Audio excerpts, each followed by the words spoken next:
Alright, so I'm going to be videoing my neurological assessment, cardiac assessment, and abdomen assessment. I will be assessing my mom, Melody, so she's going to be my patient today. So now I'll start like I'm entering the room. So, hi, my name's Asia, a student nurse with ACC. I'm going to be performing a couple of tests on you today and assessments. Can I get you to tell me your name? Melody Peroni. Okay, so I've ensured that I have the right patient. So now I'm going to provide privacy. So I'm going to close the curtains. Close the curtains. I'm going to wash my hands. Wash my hands. Okay, so now we're going to start off with your cranial nerve assessment. So I'm going to start off with the olfactory nerve 1, so that's your smell. So I'm going to give you a cup, or I'm going to put a cup in front of your face with your eyes closed, and I'll get you to smell, and then I will get you to identify what is in the cup for me. Okay, so it's on my cup, and can I get you to close your eyes, please? Okay, and can I get you to smell? Okay, and now what do you smell in the cup? It smells like coffee. Okay, so there is coffee in the cup, so that's correct. Her olfactory nerve is functioning properly. Now I'm going to go on to the cranial nerve number 5, which is your trigeminal nerve, and that's testing opening your mouth and resistance, because I'm going to try close it when it's open. So if I can get you to open your mouth. Okay. Alright, and there you go. Strong, close it, and I'm going to feel, open, and close. Okay, so it felt good on both sides, both symmetrical movements. So now I'm going to move to your cranial nerve number 6, which is the abducens nerve. So that is checking that your eyes can move side to side. So I'm going to grab a pen, and I'm going to get you to keep your head still, and I'm going to get you your eyes to follow my pen.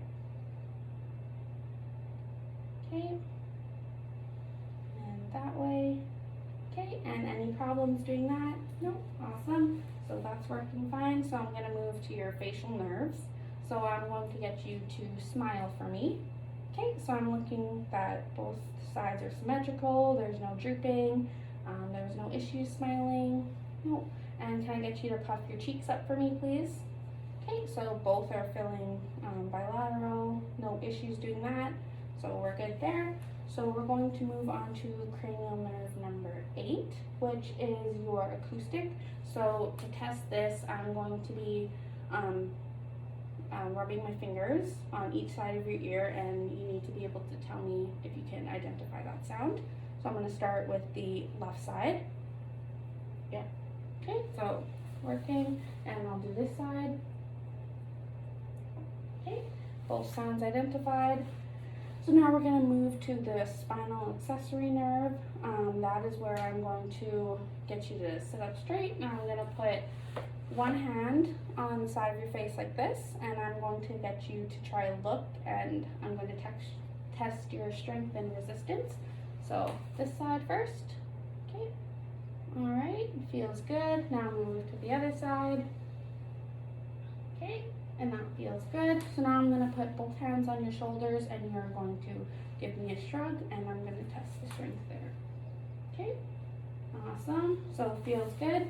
So that's the first part done. So now we're going to move to the sensory and motor part of the cranial assessment. So I'm going to start with, I'm going to get my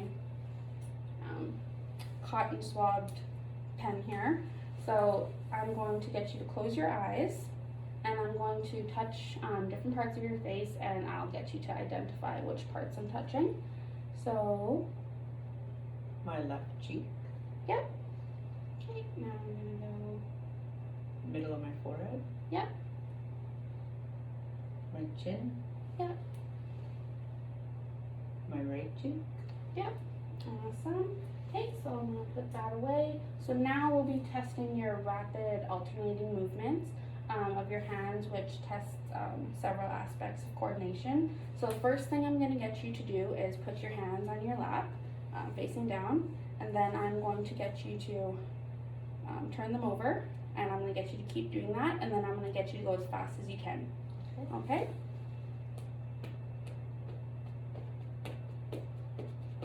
Okay, awesome. So the next thing I'm going to get you to do is one leg at a time. I'm going to get you to tap on the ground as fast as you can. Okay, good. And the other leg, please.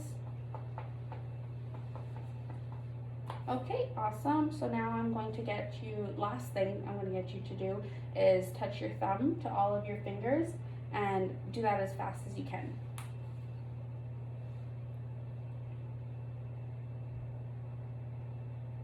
Awesome. And other hand, please.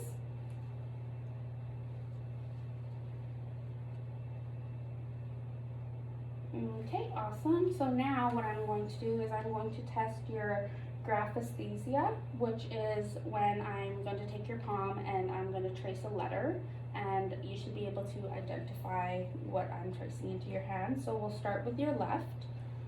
Okay, so I'll get you to close your eyes, please, and A C. yep. Okay, and then we'll do M. yep. Okay, so now I'm going to move to the right hand, and we'll take this here, and we'll do the same thing. T. Yep, M. yep. All right, so that's working. So next we're going to move to test your sterigenosis.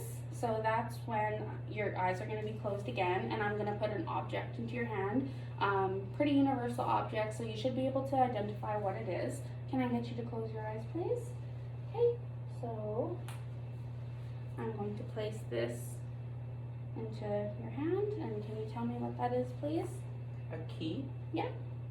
Okay, so now I'm going to see your right hand. Yeah.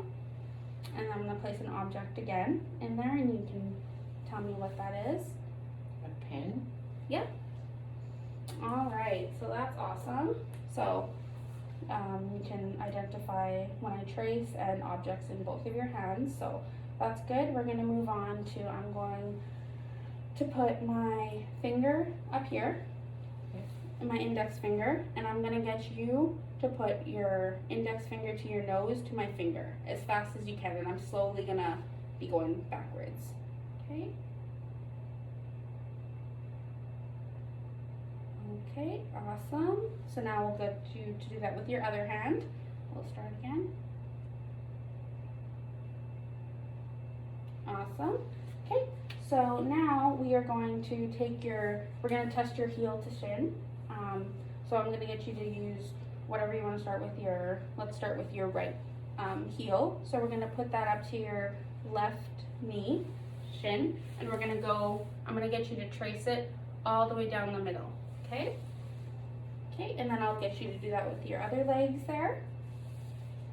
Okay, awesome. So that concludes the cranial nerves assessment. So now we are going to be moving on to the cardiac assessment, okay? All right, and just ensuring you're comfortable. Yep, okay, so now I'm going to be locating and line marking the 5 heart landmarks. So I'll be listening, I'll be locating, and then I will be auscultating. So I'm going to locate first. So, and before I do that, I'm just going to note that I'm going to landmark in a Z pattern, just so I'm ensuring the proper technique. So I'm going to start with the aortic valve, which is on the right side, second intercostal space, just right of the sternal border. So I'm going to locate that. So there's my elbow, go down 1, 2, and then move just to the right of the sternal border. So I've landmarked my first aortic valve, and just on the opposite side on the left, I'm going to move over, and that's my pulmonic valve, which is located on the left side, second intercostal space, just left of the sternal border. So I've landmarked that. Going down, I I don't need to listen to, but I'm going to note that in the third intercostal space is Erb's point valve, which is just left again of the sternal border. So going down to the fourth intercostal space, which is the tricuspid valve, just left of the sternal border as well. And then the next and last valve is the, just the mitral valve. And I'm doing it on a female, so I have to note that the breast usually is in the way. So I'm going to ask, I'm going to listen, I'm going to ask my patient to lift up her left breast so I can get a better hearing and reading on it. So if I can just get you to lift your breast up, I'll locate it. So that's just in the fifth intercostal space.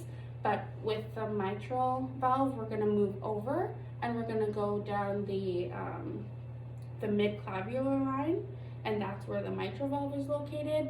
And in this area is where I will also listen for the apical pulse for a full minute. So now that you can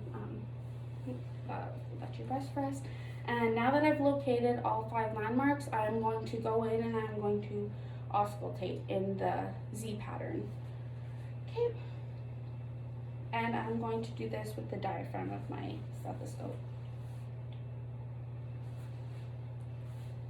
Okay.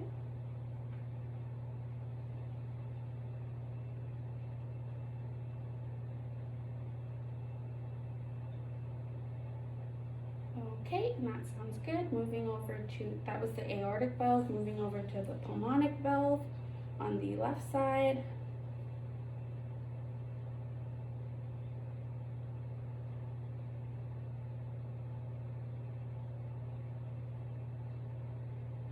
Okay, sounds good. Now just moving past the third intercostal space to the fourth, to the tricuspid valve, I'll listen to that.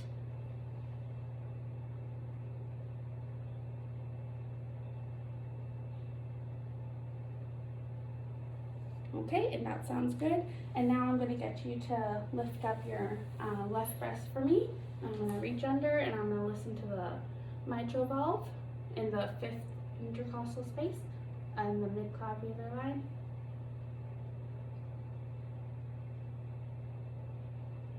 Okay, that sounds good. And now that I've listened to all my 5 landmarks, I'm going to listen to the apical pulse for 1 full minute. And that'll just be just a little bit over the mitral pulse. So, located it, a minute.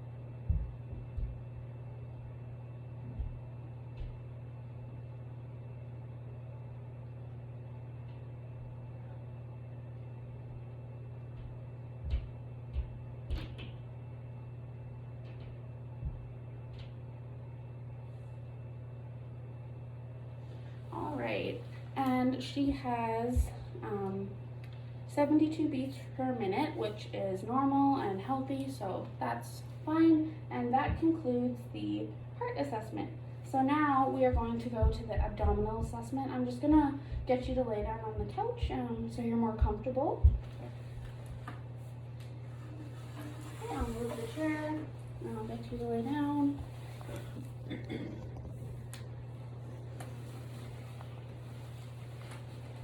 Alrighty. Okay. So now that my patient's comfortable, oh sorry, I'm just going to ensure you can see me.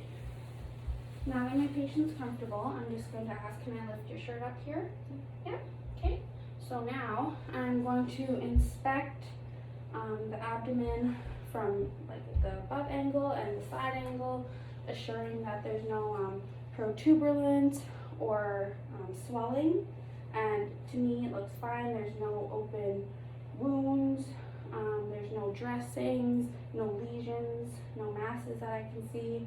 So there's nothing that I can see that'll affect my assessment. So now I'm going to go in and I'm going to auscultate the 4 quadrants. And I'm going to start at the right lower quadrant, moving clockwise. Oh, and before I auscultate, I note that I checked, assessed the umbilicus and its surrounding area, no redness. Again, nothing that would interfere with my assessment, so everything looks good. So now I'm ready to auscultate. And again, starting in the right lower quadrant, using the diaphragm of my stethoscope. Okay.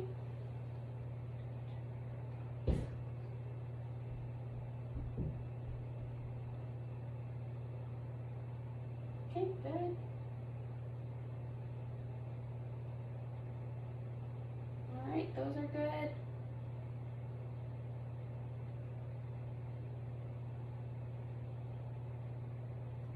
Good, and moving to the bottom.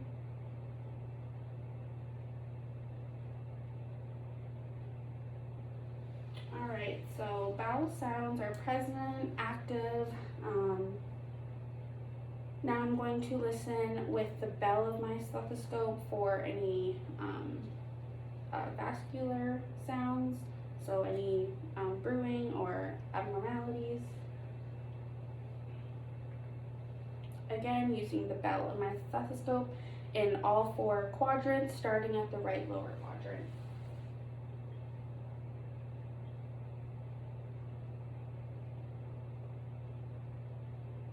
Okay.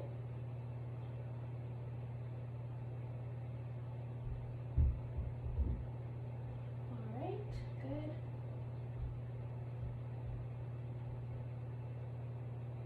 Good.